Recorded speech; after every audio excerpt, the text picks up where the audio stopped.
soon. It's coming.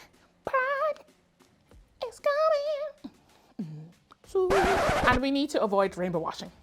Hi, my name is Mamobo Ogoro, founder of GORM and social psychologist. And if you want to avoid rainbow washing and learn how to unify across differences, make sure you are subscribing to our YouTube channel. Pride is coming up next month, and a lot of organizations and companies are getting ready for a jam-packed month full of events, activities to celebrate and commemorate LGBTQ plus pride, both within the workplace and within wider society as well.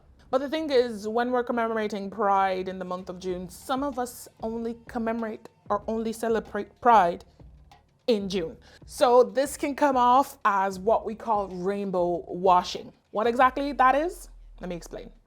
Rainbow washing is when companies or organizations use symbols, imageries, or messaging associated with LGBTQ plus communities, such as rainbows, flags, pride-related slogans, t-shirts, primarily for marketing and branding purposes, without genuinely supporting LGBTQ plus rights and issues.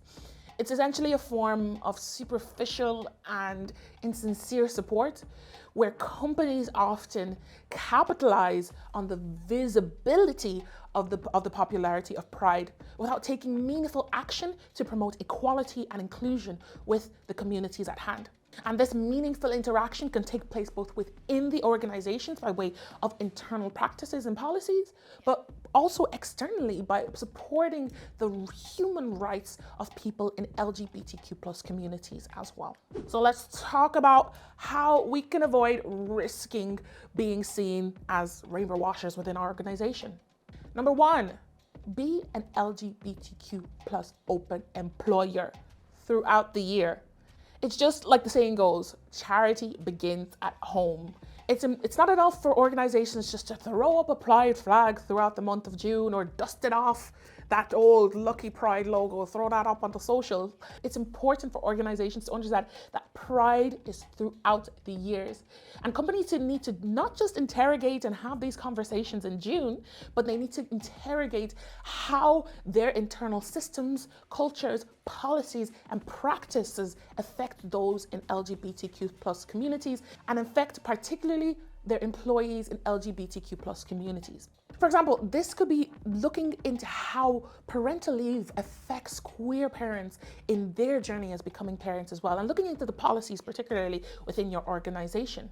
Number two, choosing your timing. Of course, June is a time where we celebrate, we go to parades, we demonstrate the support and the allyship for those in LGBTQ plus communities. And again, just a reminder that Pride was a protest, and we need to always remember that, but always knowing that Pride is not just in the month of June. And we need to highlight the voices of those from the LGBTQ plus community, whether that's internally, if they're open to doing so, or external speakers and external advocates when it comes to gauging that understanding throughout the year. Again, Pride is not just in June, guys. It's throughout the year, and it's something that needs to be understood within our organizations and within our society as well. And lastly, number three, PR and marketing is important, yes, but also focusing on education, storytelling, and advocacy within organizations is super important, especially centering the voices of queer people in this environment or in this conversation. Listening to LGBTQ plus employees within your organizations if they're opening to speaking or telling their stories within their environments, because the journey itself, and I can say it myself, the journey is tough to being open about yourself. And if you get called out for being a rainbow washer, don't worry, don't panic, it's not that deep. Take a deep breath.